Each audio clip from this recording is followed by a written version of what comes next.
ना पूछ इन खरकापोशों की इरादत हो तो देख इनको, ये दे बेजा लिए बैठे हैं अपनी आस्तीनों में। इकबाल की शायरी में फलसफे खुदी और हकीकी दरवेशी का तस्वुर नजर आता है। इस शेर में इकबाल दरवेश या सूफी के हवाले से लिखते हैं। ये जाहिर में सादा और फकीर नजर आते हैं, लेकिन इनके बातिन में रूहानी ताकत और गैर मामूली सलाहियतें छुपी होती हैं। इकबाल का कहना है कि इन सूफिया की जाहिरी हालत ना देखो, बल्कि इनकी हकीकत जानने की ख्वाहिश हो तो इनके अमाल और शख्सियत का बगौर जायजा लो। बेदार हो दिल जिसकी फोगियाने सहरी से, इस कौम में मुद्दत से वो दरवेश है नायाब, ए वादिये लौलाब।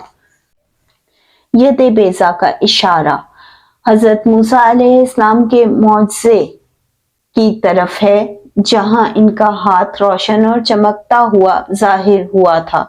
इस शेर में इकबाल ने इसे तशबीह के तौर पर इस्तेमाल किया है कि ये दरवेश अपनी सादगी के पर्दे में ऐसी रूहानी और मौजज़ाती सलाहियतें रखते हैं जो आम इंसानों को नजर नहीं आ सकती, लेकिन जब वक्त आए तो दुनिया पर जाहिर होती हैं। यानी ये दरवेश बज़ाहिर नजर नहीं आते कि इनके पास ऐसी सलाहियतें और मौजज़ाती सलाहियतें मौजूद होंगी, लेकिन वक्त आने पर ही इनका इजहार होता है, जाहिर होती हैं। ये बेजा इनके सब्र, तकवा और इरफान की अलामत है कि यानी वो मुकाम जो तकवा और इरफान से इन्हें हासिल हुआ। इन दरवेश और सूफिया की असल ताकत इनकी बातनी कैफियत है, यानी इनकी जो ताकत है असल, वो इनकी बातनी कैफियत है, यानी जो अल्लाह की से मोहब्बत की लौ इनके दिल में जल रही है और जो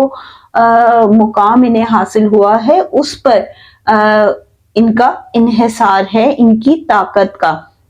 बज़ाहिर ये फकीर और आम इंसान नजर आते हैं, लेकिन इनके अंदर एक ऐसी रूहानी दुनिया है जो गैर मामूली असर रखती है। ये बेजा के जिक्र से ये जाहिर होता है कि ये लोग आम इंसानों से बुलंद मुकाम रखते हैं, और जब इनकी रूहानी कुव्वतें सामने आती हैं तो किसी मोजज़े से कम नहीं होती। ये शेर गहरी बसीरत का हामिल है जो सूफियाना तर्ज़े फिक्र को वाजिया करता है, जाहिर करता है, बयान करता है। गज़ल का अगला शेर है, मोहब्बत के लिए दिल ढूंढ कोई टूटने वाला, ये वो मैं है जिसे रखते हैं नाजुक आपकीनों में।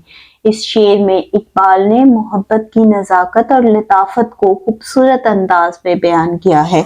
इकबाल की मोहब्बत का जिक्र किया जाए तो वो भी मुनफरिद अंदाज में हमें देखने को मिलेगी, और यही तस्वुर शायद सच्चाई और सच्ची मोहब्बत का भी है।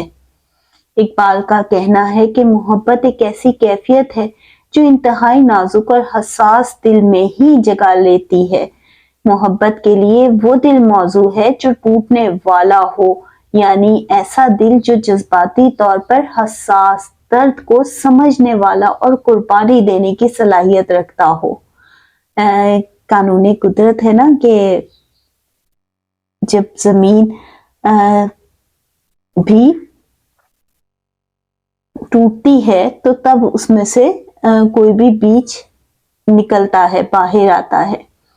तो मोहब्बत भी ऐसे ही है कि मोहब्बत के लिए वो दिल मौजू है जो टूटने वाला हो, यानी ऐसा दिल जो जज्बाती तौर पर हसास, दर्द को समझने वाला हो, कुर्बानी देने की सलाहियत रखता हो। मोहब्बत के लिए दिल ढूंढ कोई टूटने वाला, यहाँ शायर मोहब्बत को एक नाजुक जज्बा करार दे रहे हैं जो सख्त और बेहिस दिल में जगह नहीं पा सकता, यानी ऐसा दिल जो सख्त हो, बेहिस हो, जिसमें एहसासात को समझने की सलाहियत ना हो, वो दिल मोहब्बत को नहीं संभाल सकता।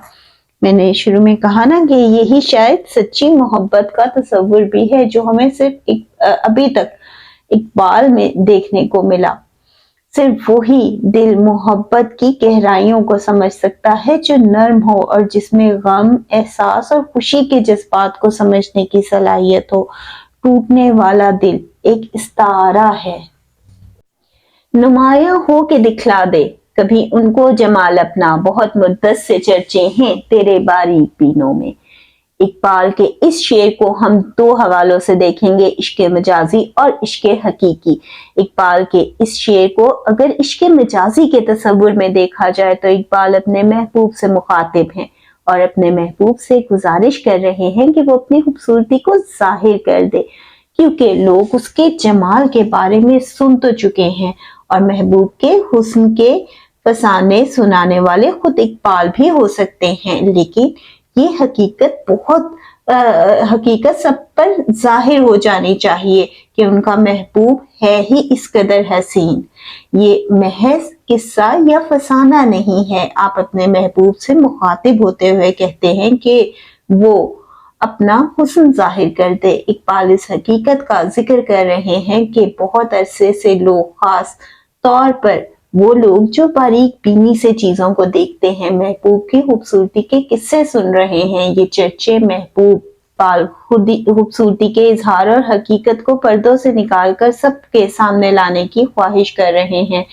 बकौल गालिब जिक्र उस परिवश का और फिर बयान अपना, बन गया रकीब आखिर था जो रास्तान अपना। इकबाल के इस शेर को इश्क हकीकी के तस्वुर में देखा जाए तो इकबाल के नजदीक बारीक बीन वो औलिया और आरिफीन हैं, वो सूफिया हैं जो अल्लाह की ज़ातो सिफात को अपनी गहरी बसीरत की बदौलत समझते और बयान करते हैं। इकबाल का कहना है कि अल्लाह के हुस्न के चर्चे आरिफीन की जुबान सुनने को मिलते हैं, यानी इकबाल यहाँ पर वही बसीरत आम लोगों के लिए भी मांग रहे हैं जो सूफिया और औलिया के पास है। वो लौ, वो तलब मांग रहे हैं, वो दरवेशी मांग रहे हैं जो सूफिया के पास है आम लोगों के लिए भी, ताकि वो भी अल्लाह ताला को देख सके, अल्लाह ताला के जलवों को महसूस कर सके।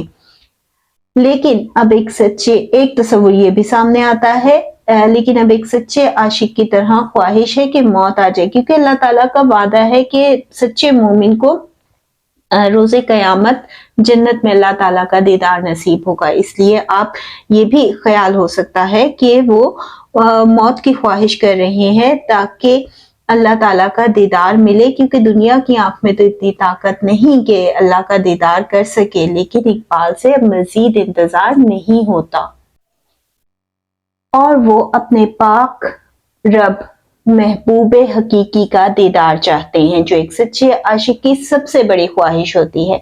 ये आरफीन और औलिया की बसीरत आम बंदों को भी मुयस्सर आए। एक ख्याल ये है कि या आरफीन और औलिया की बसीरत आम बंदों को भी मुयस्सर आ जाए, जो आम बंदे भी दिल की निगाह से कायनात में रब की कुदरत की निशानियों को देख सकें। इकबाल इसीलिए दुआ गो हैं, नुमाया हो के दिखला दे कभी उनको जमाल अपना, यानी आम बंदों को भी अपना जमाल दिखा दे। सिर्फ आरफीन और औलिया तक ये महदूद ना रहे, वो बसीरत, वो दरवेशी आम बंदों को भी अल्लाह ताला अता कर दे, ताकि वो तेरी कुदरत की निशानियों को कायनात में जो बिखरी हुई है देख सके अपने दिल और ईमान की लौ से। बकौल शायर, कुछ नजर आया न फिर जब तू नजर आया मुझे, जिस तरफ देखा मुकामे हूँ नजर आया मुझे। इकबाल भी इसी नजर और मुकाम के तलबगार हैं। अब यहाँ पर दो हवाले हो सकते हैं कि एक तो वो आरफीन, दरवेश, सूफिया, औलिया की बसीरत तलब कर रहे हैं आम बंदों के लिए भी, ताकि वो रब का दीदार कर सके, रब की कुदरत की निशानियों को जो दुनिया में बिखरी हुई है दिल की निगाह से महसूस कर सके, देख सके। और दूसरा कि क्योंकि अल्लाह ताला का वादा है कि रोजे क़यामत सच्चे मोमिन को या सच्चे इंसान को अल्लाह ताला का दीदार नसीब होगा, तो वो फिर कहते हैं कि अब मुझसे और रहा नहीं जाता, बर्दाश्त नहीं होता, इसलिए मौत आ जाए और मैं जन्नत में अल्लाह ताला का दीदार कर सकूं। तो जो एक सच्चे आशिक की निशानी है इश्क हकीकी के तसव्वुर से हवाले।